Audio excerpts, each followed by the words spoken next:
Hello, I am here with Miranda Compton, and I'm stoked to have her on. I've been asking her about this for a little bit now and plotting it, so I'm glad that it's finally happening. I'm really excited to get to share her perspective and have her be able to really speak on some interesting things that I feel like, for me, when we've had just regular open conversations, it's stuff that never really occurred to me. So I'm really excited to kind of share this insight with people so they can start to think about things a little bit differently too. Yeah. So thanks for coming on the show, Miranda. Thanks for having me. So would you like to tell the audience a little bit about yourself outside of your career first? Okay. So outside of my career, I have 5 million different hats that I wear. But I think really I am 31 years old. 31 is weird to say. I feel like when I turned 30, it was like, I'm 30. And I was thinking about it, I was like, I don't think I've said I'm 31 yet since turning 31 in October. Because no one cares about 31. But I have 4 kids at 31 years old. And I am engaged to an amazing man named Jesse. I am also a power lifter, which is also weird to say because I don't think I want to be defined as just a power lifter. I love weightlifting in general, but powerlifting is kind of the umbrella I've fallen under most. We also have a fur child, so I guess 5 kids. Technically. Sometimes I like the dog more than the kids. Sometimes. Probably all the time, if I'm being honest. He can't talk back. But yeah, I think it's interesting. So I was listening to your podcast with Allie, and you were saying a lot of times how you describe yourself outside of work falls into what you're most passionate about in work. And so I'm actually really bubbly and outgoing a lot of times.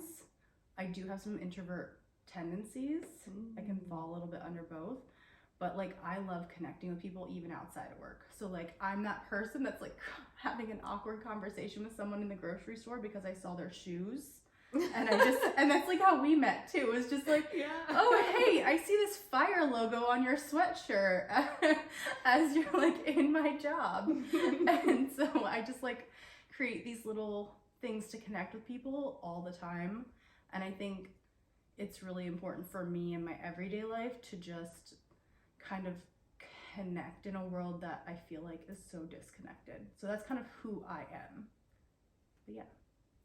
Yeah, I love that description. And it's so true. You really are someone that is just so open to connecting really with anyone, and really you bring light to the space no matter what. And that's really what drew me to you. So background on that story, basically I went to Athleta, which is where Miranda works, and I'm just shopping for some yoga pants because one of my clients had told me oh, I complimented something she was wearing, and she's like, I got it from Athleta, and I'm I never shopped there before. So when I went in, I think I came from work, so I was wearing a Fuel the Fire. You were wearing a jacket, I think. Yeah. A jacket. Yeah, and you were hey, what is that? Are you a Fit Pro?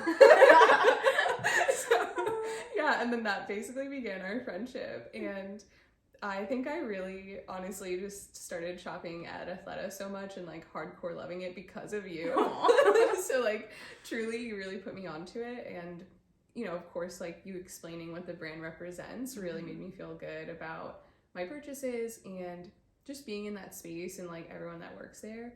It's just really cool because it really is such a different experience, but I'll let you elaborate a little bit more on that for everyone. So that's my thing. I love to educate.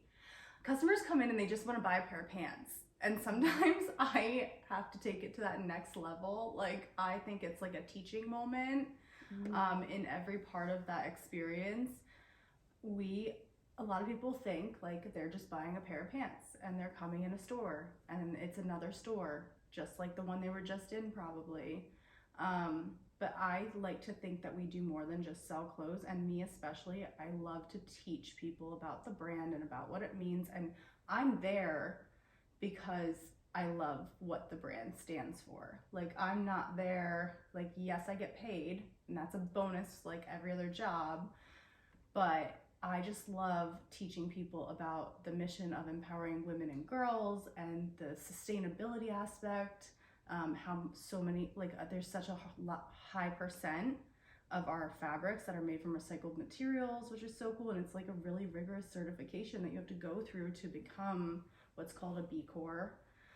And then just all the way like through the fitting room process, which I think we've talked about before. With women today, like, you're so hard on yourself and you're so vulnerable, and going into that fitting room is really a huge mindset thing. And women don't think about that from the larger scale. Like, they think it's them, but it's all women. I see it every single day as they're in the fitting room nitpicking themselves, like, oh, my thighs look big, or oh, I have a stomach, I need a long shirt to cover my stomach. You don't. Every woman that I've met is so concerned, not every woman, but almost every woman is so concerned about what other people will think they look like in the clothes that they're shopping for. Yeah. Which is so weird. Like, it's just, to me, it's like, I love this, so I'm gonna buy this. And I think I've grown on this perspective a little bit just from seeing the big picture of it all. But yeah, I think it's really interesting to see. And the other thing is, there's more than just one woman in that fitting room at a time. So if that woman's nitpicking herself and she's openly coming out and talking to me about, like, oh, I don't like this, or oh, you know, my arm fat. I have arm fat too. And so, like, automatically maybe the other woman across the way from you is then looking at her arms. And it's like a domino effect, and it changes the whole energy of things. So I'm a really big advocate of helping women through that and helping women be kind to themselves. We do not use the word fat. Don't use it around me. You're not fat. Or maybe you are, and that's totally fine. Like, it doesn't, like, it's what you're comfortable with. And I think that's really important to kind of let go of, like, what you think society thinks is acceptable for you to wear.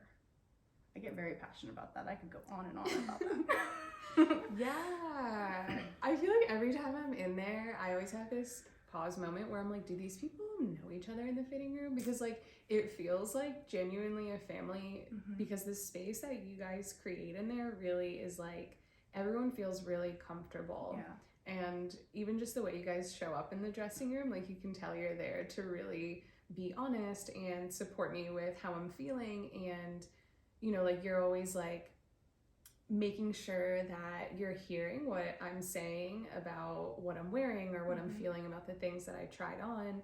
And you're kind of like, oh, well, try this because this will complement your body, or this could make you feel really good. And I think it's really changed the way I feel about the shopping experience as a whole. Because I do think that, you know, when I go shopping, it either, like, I either feel like I love everything because I'm feeling so confident about myself that day, or I feel like everything looks horrible because I'm not feeling great about myself that day. And so, like, with Athleta, I feel like every time I come in, I'm like, no matter what, I'm gonna have a positive experience, which is what I love, because I feel like I always come out feeling like more empowered, which is truly like what really drew me to the brand. And I think probably the only place I've shopped in the last like 2 years. Same. I mean, it's really, it just is like that whole vibe back in the fitting room. I like to say, I like to keep it like a party. I want to celebrate our bodies. I want to have fun. I want the woman that doesn't know you to be like, oh my gosh, that looks amazing on you. I want it to be a very supportive experience back in the fitting room. And so I think that that's really important. And our team, and I always say this, is very, like, we're very mindful when we hire people for Athleta. Like, it's not just about she's available when we need her to be available. I like to think that the questions are being asked, like, what drew you to this brand? What do you like about it? You know, even like we volunteer, you know, once a month at an organization. Volunteering is important to our brand. So it's like the people that are being hired are very passionate about the brand also, which I don't think everywhere can say they do that.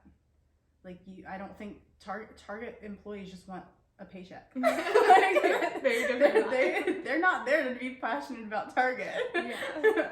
Although I think everyone's naturally kind of passionate about Target and shopping there, but just because you can get everything. But yeah, I think we hire with that in mind. And so all the girls are really close to each other. They all get along really well. We hang out outside of work. It's become like this one big family. And so when we're back in fit, like one of the other girls will come back and she'll be like, oh my God, I love that. Like, I just bought that the other day and I wear it with this, this, and this. And like you have 4 outfits right there that you were just given that you can try on and you feel good in. But yeah, it's about how you feel, not what you think other people think you look like. So ageism's a really big thing too. Like older women, they're afraid of the shorter tops because they're too old, they say, which isn't the case. Like if you're comfortable in it, rock it. Like I've seen pictures of 80-year-old women with crop tops on. Why can't you? It's just a mindset thing, and it's like the societal standards of like, oh, once you're past like 40, you shouldn't wear a crop top anymore. No, I'm literally gonna be buried in a crop top. Like that is my plan. Already have it planned out. Hopefully it's not for a very long time, but that is what I'm being buried in. A crop top and biker shorts probably. I love it. But yeah, I don't know. I just think you have to get past that and kind of push past your comfort zone too, which is another thing that happens in fit. Like I'll be like, okay, I think this might be out of your comfort zone, but I'm gonna bring it to you anyway because I think you might really like it. And then she puts it on and she's like, oh, actually this color is really great. I didn't think I was gonna like it. It's the part of listening to you and what you're looking for, but also taking it to the next level and building on that, like based off of the things you've liked so far and the things that you haven't liked so far, and then like a little bit of like a risk. But yeah. I love that spice. Yeah, I feel like, yeah, when I've gone there too, when you bring me things, it's stuff that I might not have picked up myself, but when I try it on, I'm like, wow, actually I never thought I would like something like this. Yeah. But it really kind of gave me just like, I don't know, like a feeling of like freshness and edginess and like just a little bit more confidence, like genuinely, just because I'm like putting myself in these new outfits. And like, to me, like the reason I wanted to have you on here is because it's like something that we do every day, like typically every day, like we're getting dressed in some fashion, and we all kind of look at ourselves and have that moment of pause and being like, okay, do I genuinely feel good in this? Like, is it the outfit that's making me feel this way? Is it me that's making me feel this way? Like, what's going on here? And it is like a very delicate kind of situation that you're playing with every day. It's so emotional, right? Like the way you feel about yourself, like there's just so many emotions around that, and how you dress is like such a key part of that like physical aspect of this that can really affect how you feel internally. Right. You kind of reflect how you're feeling on how you dress too. Yeah. Like the colors you choose, if you're not feeling that great, you'll probably choose something baggier or like something to kind of hide yourself for the day because you're not feeling yourself. But yeah, it's really down to like a reflection of your inner feelings too, which I don't think people think about a lot. But yeah. Yeah, I've definitely thought about that more, like how I dress and what is it representing. And something that I kind of noticed is, especially when I order online, it really made me realize the way I'm perceiving myself, because I would just always order things like bigger than I thought, right? Like I'm like, I need a large or an extra large in this because like my shoulders are so broad. And then it'll come in and I'm like, I look kind of silly because this just isn't my size. Yeah. And I think it's just, yeah, it really made me reflect a little bit more on like my purchases and like, why am I doing that? Like, why do I perceive myself so differently than the actuality of what my body is? Yeah, It tends to happen with online shopping, especially. I feel like there's like a little hint of like body dysmorphia that happens. And I hate shopping online.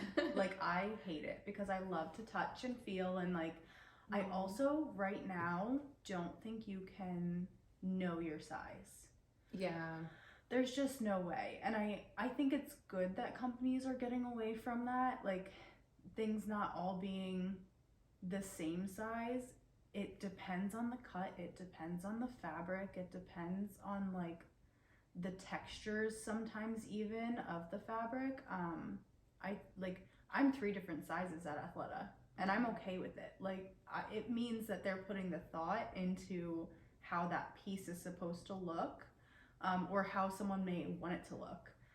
Because I always say, like, someone will ask me, is this true to size? And I'm like, so that that question is very like by your own standards kind of, because I like my stuff fitted and I like it tight, and so you may not like it that way, so then I'm going to tell you to size up, whereas true to size to me is fitted.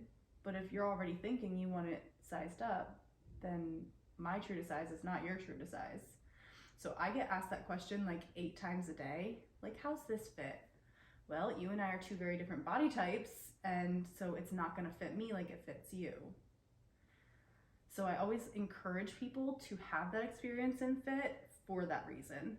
There are a lot of women that right now are like, oh, I know my size. I can guarantee you don't know your size in everything in here, because I've been working for the company for so many years and I don't know my size in everything. Yeah.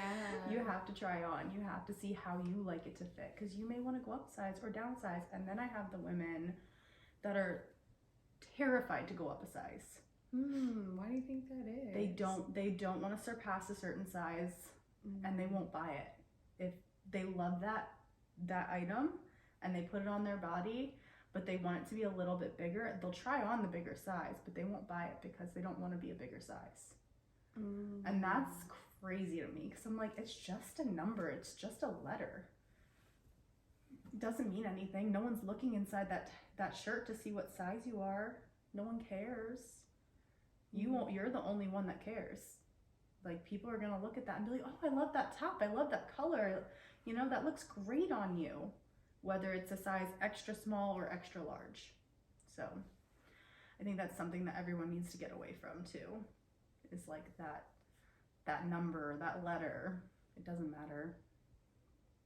That is such a big thing, because I feel like, I mean, even with myself, definitely in the past, where, you know, I think that can kind of equate to a lot of things. Like, there was a lot of numbers and standards I feel like I held myself to, and no one else, like, truthfully, no one else probably cared or really noted, but somewhere along the line, it was really conditioned in me that, like, my value was dependent upon whatever this number or score or size or whatever that thing was. Yeah. Because I feel like I could think about it with school, where, you know, if like, my parents were really strict as an example, and so, like, if I got like a 98, they'd be like, are you kidding? Like, you couldn't get 100? Like, so it just, everything in my life was very much like that. Like, it needed to be perfect, and it was just such an unrealistic standard, but it guided so much for me, and I think it really made me so hard on myself, and I critiqued myself in so many ways. And because we live in a Western society where logic is like king, I think numbers are a way for people to, like, apply logic to things that don't necessarily need to be logical. No. And so, especially with our bodies. Yeah. It's your body. It's literally your body, and you can do what you want. Like you said, you grew up in a strict family. I grew up in a strict family as well. I grew up in and I love my family, but I grew up in a not body positive environment. And if I put on a couple pounds, it was verbally, like, expressed that I put on a couple pounds. And so I think I kind of, in a way, have my parents to thank now, because I'm so aware of how much I don't care. It's made me kind of rebel against that childhood that I had, and like, teach my kids that too, my daughters. Like, I don't ever want them to look at a number or a letter and think it matters. I don't ever want them to feel like they need to be a certain size or they need to lose a couple pounds or gain a couple pounds or whatever. Like, I want them to feel confident in their skin. Right now, they are very confident. Like, they wear the crop tops. And yes, most people are like, why do you let your 9-year-olds wear crop tops? Because they can. And that's a whole nother can of worms that I could go into. But I want them to always wear what they love and what makes them feel good too. And so I think my childhood was not that way. And I had to be covered all the time. We would go to church on Sundays. You would dress up in a nice dress. You could not, as a girl, like if I wore pants, I was like, it was not okay. Like, I would be grounded over going to church that day. No way. Yeah, because I wouldn't put on a dress. So I like to think now I'm thankful for that, because it opens my eyes to like the importance of being body positive to everyone around me. Like, I don't know when the woman walks in the door at the store where she's at with herself, but it's my job to like make her feel good by the time she leaves. It's not 100% possible like all the time, but I do the best I can. And I think a lot of times everyone in our store does the best they can too. We go through something called Body Strong certification, like using certain language and verbiage that's okay, like that may not be encouraged versus encouraged. So we're all kind of educated in that, which is also something I don't think a lot of clothing stores do. But yeah, and it's taught me a lot in my outside life too. Again, going back to like the beginning when I was like, who I am outside of work corresponds very well with who I am inside of work. Like, when I'm inside of work, you're kind of getting me in a sense. Like, but yeah, it's very enjoyable to me to know that I make women feel good about themselves in my job. So yeah. I feel like with you saying, like, I don't know where a woman's at when she walks in, I think people need to also know, like, you can't look at someone and, you know, because, like, one thing that I notice, for example, you know, with friends, where there were, especially, like, before when I had such a negative perspective on my body, and I was like at my fittest too, and I would still be like, oh my God, like I don't feel, or like I feel fat, or you know, it's like I would use, that's the language that I would use with myself. And my friends would like yell at me. They'd be like rather than being like, hey, like let's talk about this, or like why do you feel this way, like why don't you feel, or you know, just like kind of sitting with you through that. It'd almost be like, you don't have the right to feel that way about yourself. And so then it felt like okay, like are my feelings not valid, like I'm not allowed, you know. It suddenly, I think it made me like push it in even more, because it was like, okay, I need to hide that I'm struggling with this, because other people might see it as unfair that I'm struggling in this way, because they perceive me to like be athletic, so like you should just be happy with your athletic body. And it's like, okay, well, that it's not really indicative, just like what I look like isn't indicative of like how I feel about myself.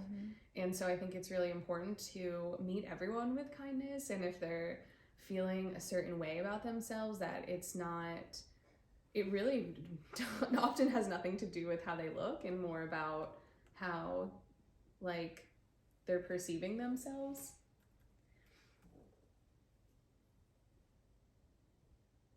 Yeah. Okay. Yeah. Yeah. So I think it's really just important to be mindful to, or like just being mindful about respecting where everyone's respecting where everyone's at, and not making assumptions based off of their appearance or even how they dress or what their choices are. Right. Because maybe there's correlations in some regards to like ways we might like, or I guess maybe it's more projections, where it's like, okay, I dress this way when I feel this way, or I do this thing when I feel this way, but that doesn't mean that's what someone else is thinking or feeling. So So I think it's really important to not just like make those assumptions about people. Right. You have to kind of put yourself, not necessarily put yourself in their shoes, but you have to know that you don't know what their shoes look like. Yeah. Yeah. So it's something like, even outside of clothing, like in this world, it's like, okay, this person, like I had a woman yesterday at Costco in line. She was behind us, and she was on the phone, and I overheard like a brief bit of the conversation, and then she hung up and she started sobbing. And I was like, no one else in Costco was like concerned or like cared really. Like they were all consumed about themselves, or they were staring at her. And I, like me being me, maybe I shouldn't have. I turned around, I'm like, are you okay? And she's like shaking her head no. And I had heard the bit of conversation. I'm like, I am so sorry.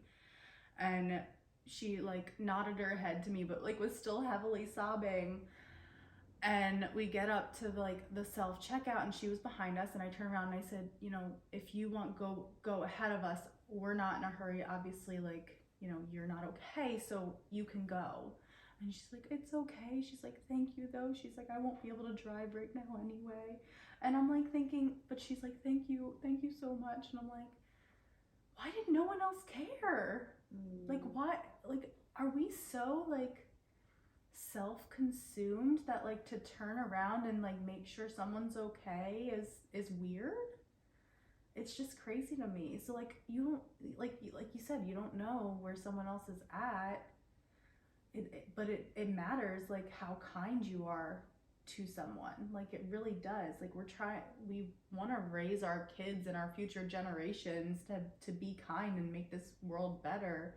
So like turn around, like talk to that person, be kind to them, you know, and that goes right back to the fitting room, being kind, or being kind to them in the store. Like you just don't know.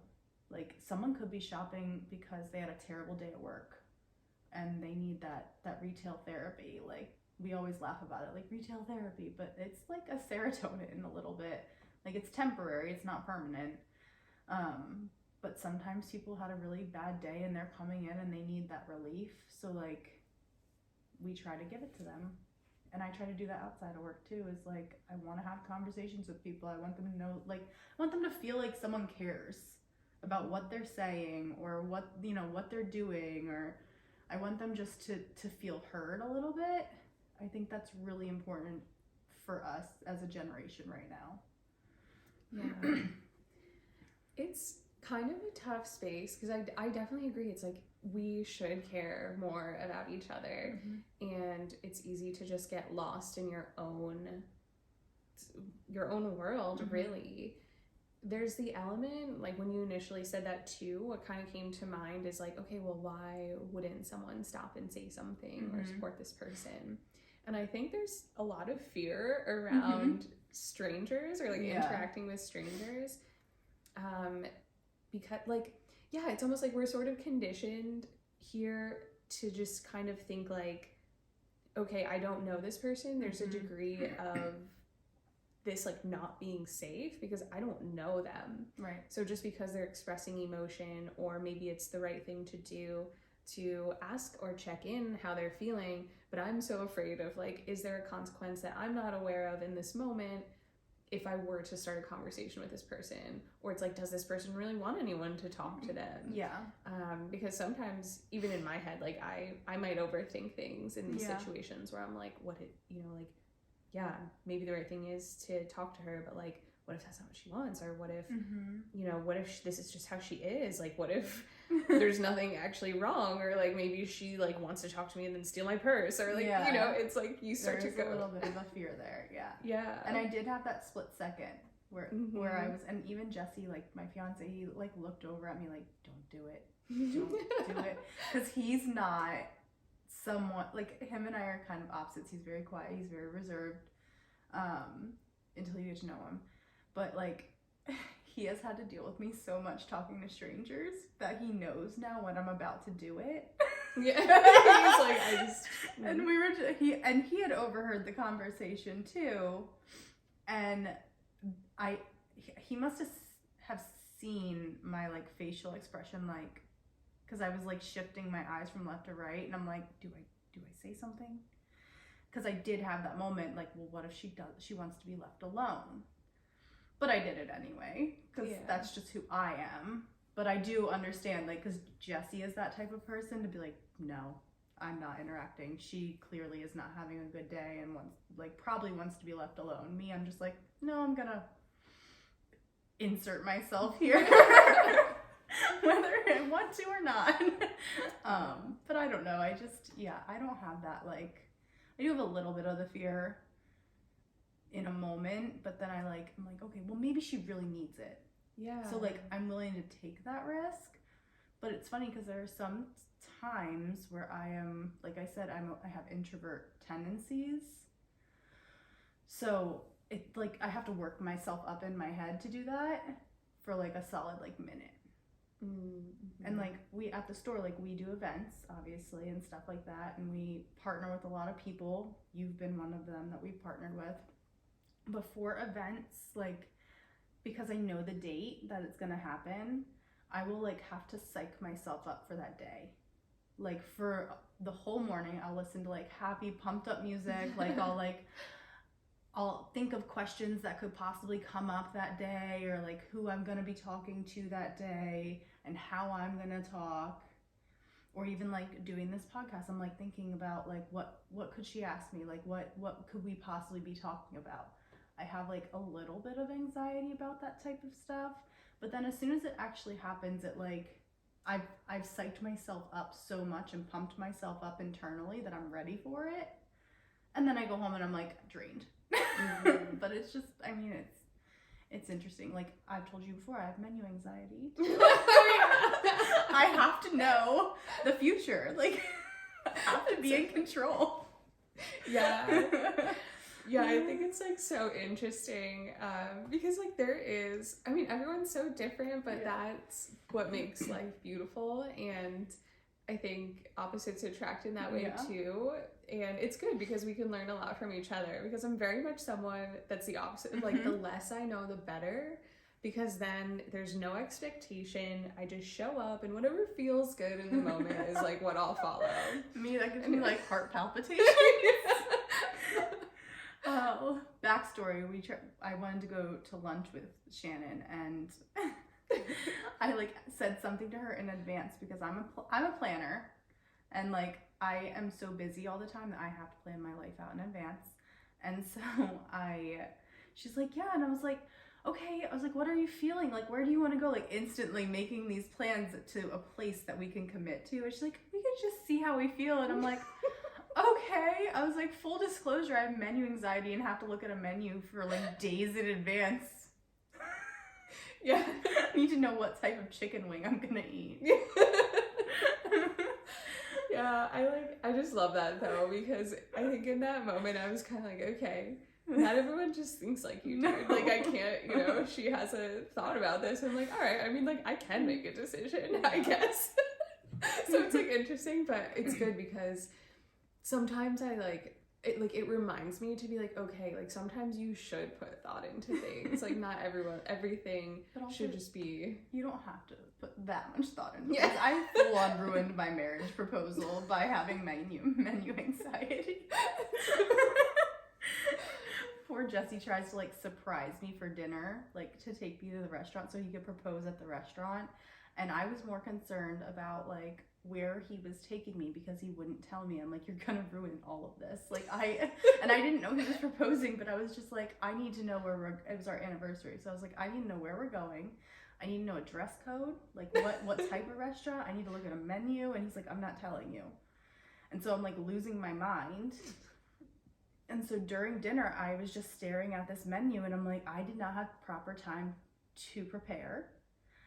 And the waiter, the waiters come up and they're like, are you ready? No, I need 48 more hours. Like, I was not given notice. I think I said that to him too, like sarcastically, like I need 48 more hours actually. And then I'm sitting there and I'm like all antsy, like, did I order the right choice? And Jesse just thinks I'm having like this miserable time. But no, I'm just really like anxious about what I just ordered. I ordered chicken at a steakhouse. because that's all I figured I could do correctly.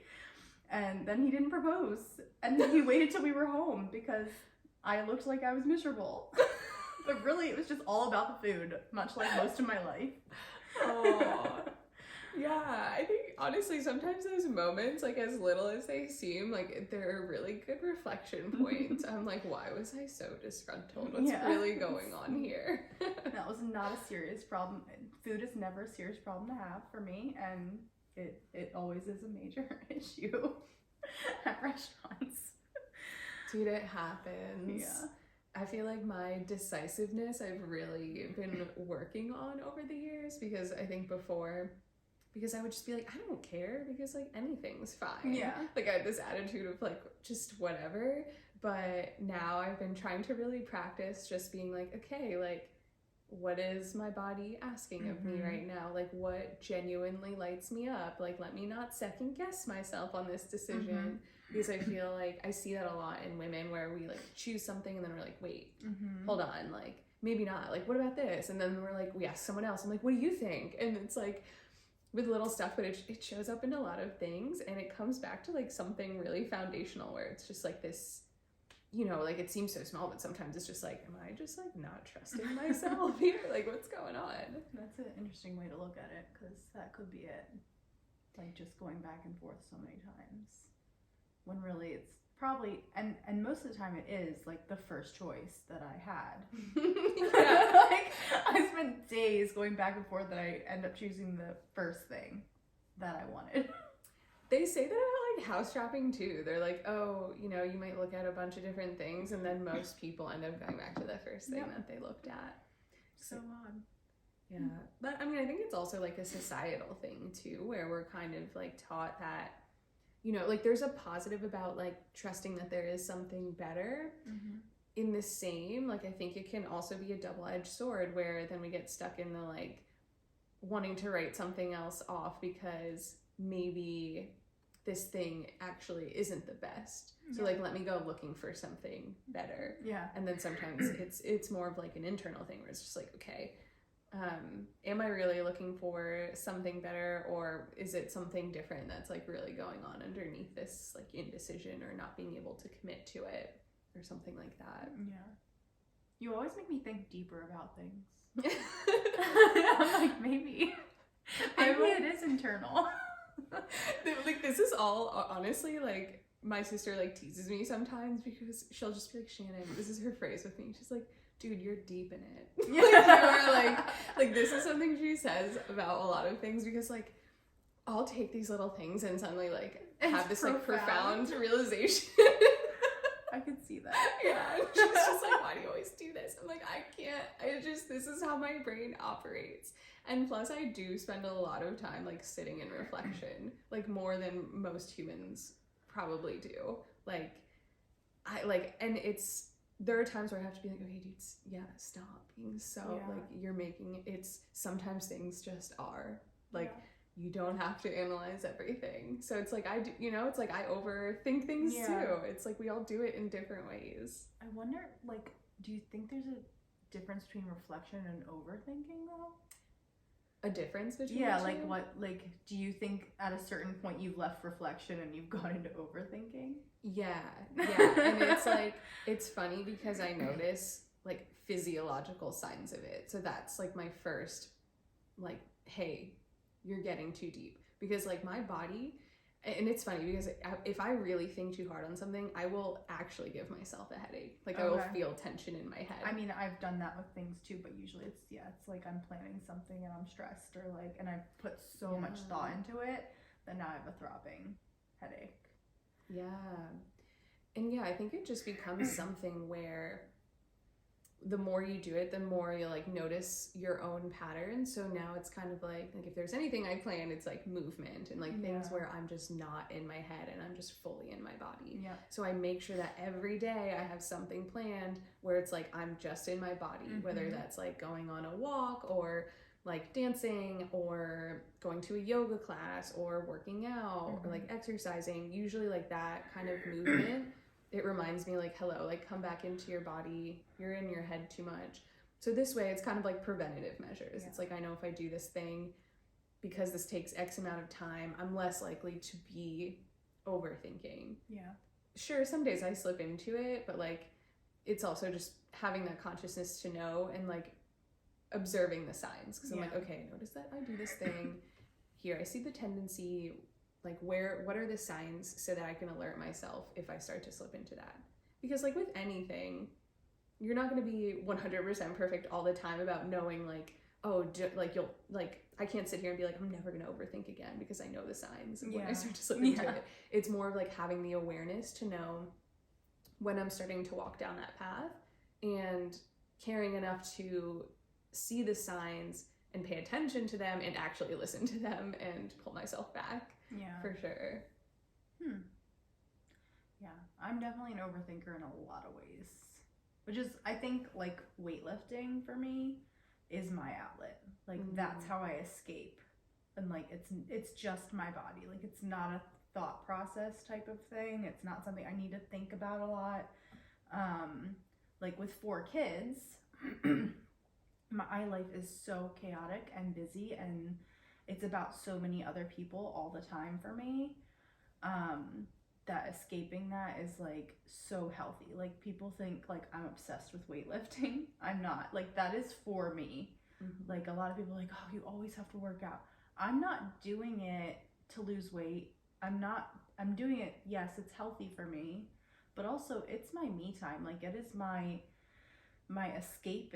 It's where I don't have to think about like, okay, this kid did bad on a test, or oh, I have this many dishes to do when I get home, and laundry needs to be done, and I have to take the dog for a walk yet, but also, you know, we're planning these 3 events for work, and I have to reach out to this partner, and this partner, and it just like spirals so much. So that hour to 2 hours that I'm in the gym is like so peaceful. Like I took PTO this week to like be off from work, and I'm like, I am spending so much time at the gym. And I literally am like giddy about it because I'm just like, I can't wait to like lock myself in there and just enjoy it. And I may not even be like working out the whole time, but it's just quiet and it's for me, and it's not like consumed by like the hustle and bustle of my normal, like my other things going on in my life. So like I've heard you say before, like movement, regardless of what it is so important for your mental state too. I 150% agree with that. Like it is just so important. I would be a hot mess. I am sort of a hot mess in a lot of ways, but like I would be a really hot mess if I didn't have like lifting. So lifting and a support system like of my friends, like I would be a mess. Yeah, I was just listening to something this morning that, like, and it's something that I've studied before when I got a little bit, like, I had this tangent of where I was, like, really into studying Buddhism for whatever reason. It just, like, I was really intrigued by a lot of the principles. And this kind of reminded me, like, she was talking about, like, the different bodies that we have, because in Buddhism and, like, spiritualism, they think of it as, like, you have your emotional body, your physical body, your mental body, and your mind, or wait, no, emotional, physical, spiritual, and mind. So these 4 bodies, and it's like life is like a balance of taking care of those 4 bodies. And so like you can't not take care of one and then just think like, okay, you know, if I'm really great at these 3, I don't really need to be good. It's like, it's really not like that. You have to nurture each one of those. And naturally, you're going to spend more time in one of those bodies for whatever reason. It just, like, it could just be your innate being where, you know, this one's more natural to you, or this one is like how you were conditioned to focus on, and like you're conditioned to neglect this one, or, you know, whatever it might be. But I really love that perspective because it just kind of like changes the way you sort of approach things, and like gives you permission to take care of certain things that maybe, like, throwing it back to Western society again, it's like the spiritual body and the physical body don't seem to have the proper importance that I think that they really deserve. Well, I mean, honestly, like, I think Western society, like, makes you think that, like, the mental body is the most important thing. Like, we are very much in our heads in this country, and it's, like, very normalized to be And it's almost like I feel like, especially the more I got into this, the more like judgment I would feel with certain people being like, why do you feel the need to like spend so much time in your spiritual body? Like, why do you feel like, you know, is it healthy that you're deciding to spend so much time on your physical body? And I think really over time, it just, why I do what I do shifted. So it's like maybe before I was spending a lot of time in my physical body for the wrong reasons. Yeah. But like, it's also like, I like, even though I was doing things for my physical body, I wasn't actually nurturing my physical body. Right. And I think that's like a really important distinction to make, because before, like, I was exiting my physical body so that I could beat myself up and like do however I wanted to perform in a competition. Like, I was literally being like, okay, I'm gonna ignore all of the pain that I'm feeling so that I can perform. Yeah. And now it's like, no, like, you're gonna pay attention to every little thing that your body says, and you're gonna keep strengthening that and nurturing that rather than like disconnecting from it, which is really what I was doing. So I guess that's probably a better way to put it, rather than like spending too much time in it.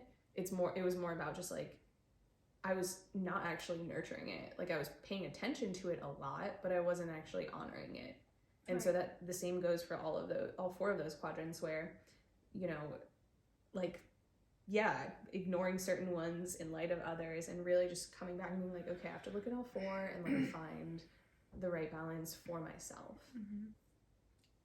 We've talked about that before, like where we've both been in similar like physical, like so focused on the physical aspect that it's not actually healthy at all. Like I think back to like 5 years ago when I was like not eating anything, and you've talked about it before, and I've related so hard to it. I wasn't being competitive at that point, but I lost so much weight. Like I was getting out of an unhealthy marriage, and I decided I was gonna take that up in the gym. And so I really became obsessed with it though, and I wasn't eating enough to nourish that type of physical activity. And so then I was just like nothing. And it's funny, I used to think I was so strong, but I look at myself now and I'm like, no, I'm so much stronger now than I was, and I'm healthy now. Like I was miserable mentally, and I was just beating myself up in the gym, not eating the right foods, like not eating enough at all. And I was like my thinnest and my lowest weight, but it wasn't a good thing. And so now, like you just said, like you kind of learn, and I like to say it's like the well-being, like it's the balance of, like you said, that mind, body, spirit. It's got to all come together, and you have to kind of pour into each glass so that like you overall are a healthy well-being. So yeah, I agree. Yeah, just the way like I define healthy has shifted so much. And I think it's like, it can kind of be a trigger word for a lot of people, because we associate healthy with certain things societally. Like I feel like a lot of people, when they hear the word healthy, they think of like low calorie, low like sugar. salads. Yeah, like all these things that like are unappealing. It's like the word healthy almost has like a bleh, feeling to it. It's like, oh, it must not be enjoyable because when that's it's not healthy. it at all. Yeah, and so it's kind of like, no, we all have to care about our health, because what are we without our health? Yeah. Like this is the gift that we were given, like this like meat suit. I love when people call it that. Like this is what I have to live in, and so I have to like take care of it. Yeah. Like ultimately I can't do anything if this body is not nourished properly. And so I think, yeah, just kind of like redefining that word, or I mean, it's almost a word sometimes I feel like I stay away from with certain people or in certain situations, because I don't want it to have that stigma, but it's also like, well, that's, what else is it if it's not that? Yeah. I like to use the word wellness. Yeah. Like, and that's why I say well-being. Like, wellness is, I think, covers a lot of bases. So, and I don't think it doesn't trigger people like healthy does, like you were saying. Like, I think wellness is a good terminology for it. Yeah. Yeah, because even when I hear it, it's like healthy, it's like there's a little bit of charge, but when you say wellness, it's like, oh, my mind can also relax. Yeah. You think that mind, body, spirit, I think, when you say wellness. Yeah. Yeah, that's really true. Yeah.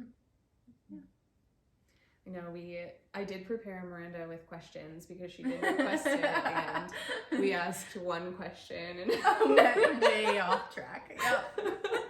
But I literally, every person that's been a guest so far, I've given them that fair warning. You're like, listen, I've given you these questions so you can start to like think, and I know it's like helpful for people that want to prepare. And I'm for like, those of us that have like a little anxiety, yeah. a little creeping anxiety. But hey, I mean, I'm like, yeah, realistically, just be honest, we might not talk about any of these things. Like, it always comes with like we went down a lot of different avenues. Mm-hmm. Yeah, but I love it because it's just kind of like stream of consciousness, and it's just like a moment. These conversations are great because it just takes your brain down a path that, you know, and like that's why I love just making space in your day, because like when you're so busy doing other things or like following a structure, sometimes we forget to like play outside of that and see what comes up. Because I feel like a lot of the magic is in what's outside of routine and structure. Mm-hmm. And so even if like it's structured freedom, that's still really good, where you're like, okay, for this hour I'm just not gonna, like, I'm gonna do whatever I feel like doing in that hour. And it's kind of like a practice of like surrender and letting go and getting comfortable with that and seeing what comes up and seeing like, is there something that I'm missing? Like, where does my brain want to take me when I give it space? And so like, yeah, that's how I feel about these conversations, because it's like you just let it flow where it wants to flow. And usually like you have these profound moments where you're like, well, I don't know where that came from. That was so good. Like that really hit. I'm happy any chance I get to talk to you, to be honest. Aww. Like I just love, I always think I walk away and I take a deep breath and I'm like, I feel like I just had therapy, but like I didn't. Like we just talked. Yeah. Oh, I love that. That's so sweet. But likewise, like I mean, have it around you, I'm like, oh, this just feels like great, because, you know, honestly, like it was like I had like a girl crush on you because you were like so confident in yourself, and I was like, oh my God, like I want to be around this. Like I really want to like feel the energy she's feeling. Yeah. And I think naturally that's kind of what we do. Mm-hmm. You know, I was telling someone about this, like kind of in your adult life, it's almost like weird to make friends, or like, you know, it almost feels like it's supposed to be orchestrated in some way for it to be okay. But it's like, you want to be friends with people that you're drawn to, and you're usually drawn to them because they're embodying some kind of energy that like feels really good and that you also want to embody within yourself. And so it's like, it might be for like opposite reasons, but that's why they say like opposites attract, because it's like, oh, like I see light in you that I also want to embody, and you see light in me that you want to embody. So then it's just a feel good. I think I love that you're like carefree, and like you have these profound moments, like and they come so easily to you, and I'm sitting here and I'm like, all right, so Monday through Friday for dinner. And I'm like, I don't have that. Like I've said this before, and I've had other people say this to me, and I've told you this already, but you're the only one that can get me to like meditate. Like actually meditate. I tried it during COVID. I could not do it. I've tried it since COVID. I could not do it. But like the only times I'm able to is with you. And I've had other women say that too. Like that they've experienced like meditating with you at a event we had. And you led the meditation. And she was like, I was actually able to meditate. And she was like, I never can. And I was like, me neither. I was like, she has that effect on me too. But it really is. It's like funny when you make friends at this age. I almost feel like they become better friends than some of like your childhood friends, because you know who you are at this age, like internally. Like you kind of, I don't know what the future holds for me, like as far as a job or anything like that, but like as far as my values and like what I stand for, I feel very sure. And so I feel like the people I surround myself with are very, it's very purposeful. Yeah. And so I know like and I'm one of those people, like, even though I'm an overthinker and like I have anxiety, I go off vibes of people too. So like instantly I can kind of tell if this person's giving me a good vibe, or if I'm like, oh, I need a little more time, or like a bad vibe. Like I just go off of those energies. But yeah, I was like talking with Jesse recently, because he was saying he doesn't have a lot of like friends, and he's not good at making friends because he's reserved. And I was thinking about men, and I'm like, men really just don't do things the same way women do. Like, he's like, well, what do you, like, I was telling him to go hang out with, like, one of my friends' husbands. And he was like, well, what do you, I don't know him. And I'm like, yes, you ask some questions. I was like, you notice their shoes. Like, you like his shoes. Say, cool shoes. Where'd you get them? And, like, initiate a conversation. He's like, well, where do I go from shoes? And I'm like, you really just are making this really complicated, and it doesn't have to be. Mm-hmm. I was like, I meet so many women every day, and I connect with them over, like, nothing. A logo on a jacket. Yeah, which is how this all started. But yeah, it's just funny. Like, you're just, I don't know, you just have to start by, like, connecting with people. I love that. And I think we gave you lots of juicy goodness. We're going to end on that note. Miranda, people really loved hearing you speak and hearing your perspective. Where can they find you so that they can continue to learn more about you? You can find me at Athleta, always, at the Promenade Shops. You also can find me on Instagram, and my handle is still old, but it's mfitspiration1028, because I started a fitness journey, and it has become a very mental and physical journey for me. And now I'm starting to lean into a little bit of spiritual side of things too, just to like we said, balance it out. So you can find me on Instagram too. Beautiful. And we'll link that in the show notes so you can tap in. And yeah, I guess she works at the Athleta in Saucon Valley in, is that technically Allentown, right? It's Center Valley. It's close to Allentown. Yeah. Just in case someone from across the country or the world is listening. Yeah. That's where you can find her. Awesome. Thanks so much for coming on the show. I love it. Thanks.